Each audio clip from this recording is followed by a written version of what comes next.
ఈ చలికాలంలో తరచుగా దగ్గు, జలుబు, జ్వరం ఇవి వస్తానే ఉంటాయి. అలాంటప్పుడు మనకి నోరు చేదుగా ఉండి ఏమీ సరిగ్గా తినాలనిపించదు. అలాంటప్పుడు ఒకసారి ఈ విధంగా చికెన్‌తో సూప్ చేసుకోండి. వేడి వేడిగా సూప్ తాగుతూ చికెన్ ముక్కలు తింటా ఉంటే నోటికి చాలా కమ్మగా, హాయిగా ఉంటుంది. ఒంట్లో బాగోనప్పుడు ఇలాంటి తేలిక ఫుడ్ తీసుకుంటే మనకి చాలా త్వరగా డైజెస్ట్ అయిపోతుంది. రాత్రిళ్ళు అన్నం బదులుగా ఈ విధంగా చికెన్‌తో సూప్ చేసుకుంటే మనకి తేలిగ్గా, అలాగే కడుపుకి నిండుగా ఉంటుంది వేరే ఆకలి లేకుండా. ఇంకా ఆలస్యం చేయకుండా హెల్దీ అండ్ టేస్టీ చికెన్ సూప్ని ఎలా తయారు చేయాలో చూద్దామా. హలో అండి, welcome back to my channel cook with Shravani. ముందుగా చికెన్ సూప్ చేసుకోవడానికి ఒక సాస్ ప్యాన్ తీసుకోవాలి. దీనిలో చాలా తక్కువ అంటే ఒక 2-3 స్పూన్ల వరకు ఆయిల్ తీసుకోవాలి. నేనైతే కనుక ఆలివ్ ఆయిల్ యాడ్ చేస్తున్నాను. ఏ ఆయిల్ అయినా కూడా కొంచెం ఫ్లేవర్గా లేని ఆయిల్, అంటే కోకోనట్ ఆయిల్ అయితే కనుక మనకి కొంచెం స్మెల్ వస్తుంది కాబట్టి అది కాకుండా వేరే ఆయిల్ ఏదైనా వేసుకోవచ్చు. ఆ తర్వాత మనం కొంచెం లైట్గా మసాలా దినుసులు వేసుకోవాలి. చూడండి, చిన్న బిర్యానీ ఆకు, చెక్క, ఒక యాలక, 2 లవంగాలు, అలాగే ఒక 4 మిరియాలు చాలా తక్కువ క్వాంటిటీలో వేసుకుని ఇప్పుడు దీనిలో బోన్లెస్ చికెన్ వేసుకోవాలి. లేదంటే మీరు బోన్ చికెన్ కూడా వేసుకోవచ్చు. తర్వాత బోన్స్ క్లీన్ చేసుకునే పని లేకుండా ఉండాలంటే ఈ విధంగా బోన్లెస్ చికెన్ తీసుకోండి. ఇప్పుడు దీనిని ఈ విధంగా 2 పక్కల ఒక 2 నిమిషాల పాటు వేయించుకోవాలి. చూడండి, నేనైతే కనుక ఈ విధంగా పెద్ద ముక్కల్ని తీసుకున్నాను. ఇది కాస్త వేగిన తర్వాత దీనిలో మనకి ఇష్టమైన కూరగాయలన్నీ వేసుకోవచ్చు. నేనైతే కనుక పొటాటో, ఉల్లిపాయ, టొమాటో, బ్రోకలీ, క్యారెట్ ఇవి వేస్తున్నాను. లేదంటే కనుక మీకు ఇష్టమైన వెజిటబుల్స్ ఏదైనా కూడా వేసుకోవచ్చు. కేవలం చికెన్తోనే కాకుండా ఈ విధంగా అన్ని రకాల వెజిటబుల్స్ వేసుకుంటే దానిలో ఉన్న విటమిన్స్, మినరల్స్ అన్నీ కూడా మన సూప్లోకి వస్తాయి. ఆ తర్వాత కాస్త ఫ్లేవర్ మంచి వాసన రావడం కోసం కొంచెం కొత్తిమీర, అలాగే పుదీనా కూడా వేసుకోవాలి. తర్వాత తగినంత ఉప్పు, అలాగే చిల్లీ ఫ్లేక్స్ లేకపోతే కనుక కాస్త చిల్లీ పౌడర్ కూడా లైట్గా వేసుకోవచ్చు. ఇప్పుడు ఇవన్నీ కూడా ఒకసారి 1 నిమిషం పాటు బాగా ఉడికించుకోవాలి. మరి మనకి మెత్తగా ఉడికించిన అవసరం లేదు. మనం తర్వాత ఎందుకంటే నీళ్లు వేసి ఇప్పుడు ఈ నీళ్ళల్లో ఉడికించుకోవాలన్నమాట.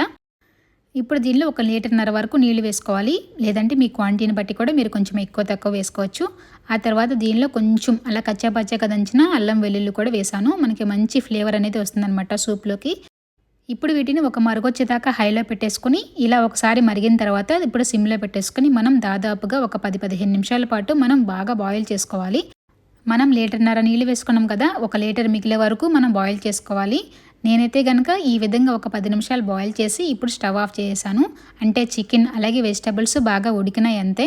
ఇప్పుడు నేను స్టవ్ ఆఫ్ చేసి ఇప్పుడు ఇవన్నీ కూడా వెజిటబుల్స్ అవన్నీ కూడా బయటికి తీస్తున్నాను. ఇప్పుడు నేను వేసిన వెజిటబుల్స్ అన్నీ కూడా నేను పేస్ట్ లాగా చేసి మళ్ళీ బాయిల్ చేస్తాను. ఇలా చేసుకోవచ్చు. లేదంటే కనుక పీసెస్ లాగా కావాలంటే ఇప్పుడే మీరు 1 లీటర్ వచ్చే వరకు బాగా మరిగించుకుని అలా డైరెక్ట్గా కూడా తాగొచ్చు. ఇలా పేస్ట్ చేసుకుంటే ఏంటంటే మనం వెజిటబుల్స్ మనం డైరెక్ట్గా తాగేస్తాము. లేదంటే కనుక మళ్ళీ వేరే రకాల చిక్కదనం కోసం ఏదన్నా కార్న్‌ఫ్లోర్ లేదంటే మైదా వేయాల్సి వచ్చింది. అలా కాకుండా ఇలా న్యాచురల్గా వెజిటబుల్స్ అన్నీ పేస్ట్ చేస్తే మనకి థిక్నెస్ అనేది ఆటోమేటిక్గా వచ్చేస్తుంది అనమాట. మీకు కావాలంటే చికెన్ కూడా పేస్ట్ చేసి వేసుకోవచ్చు. లేదా మనకి చక్కగా అక్కడక్కడ ముక్కలుగా తగలాలంటే ఈ విధంగా ఫోర్క్ పట్టుకుని చికెన్ బ్రెస్ట్ని ఇలా లాగేసామంటే మనకి చక్కగా విడిపోతుంది. మనకి చికెన్ ఆల్రెడీ ఉడికి ఉంది కదా, చాలా ఈజీగా వచ్చేస్తుంది. ఇప్పుడు ఇవి కాస్త చల్లగా అయినాయి. ఇప్పుడు దీనిని మనం మిక్సీ జార్లో వేసుకుని చక్కగా పేస్ట్ లాగా చేసుకోవాలి.